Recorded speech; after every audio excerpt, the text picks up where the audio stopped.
We start preparing for the spring basically in January when we ship out all of our flower pots to a greenhouse in Binghamton, and they start preparing them all, putting them together for us. So when they show up on campus in early May or late April, things are blooming.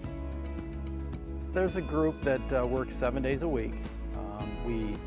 That group will water the flowers every single day. It's such a big amount of landscaping, a very large acreage of what is landscaped here, that group is continually weeding the beds. We've worked with a greenhouse to get a geranium that is literally an orange geranium, and you see that on that welcome sign as you come up University Ave. The mentality I've always used in my approach to managing the group is you get one chance to make a first impression. We mow about 650 acres, and we maintain on the entire campus about 1,000. It's really funny. So the groups have gotten to a point where it's almost like a competition.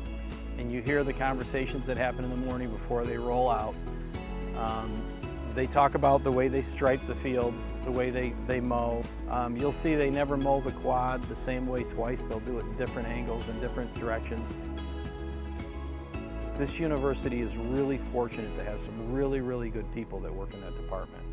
And they're very dedicated, and you know, they're here, it's 24/7.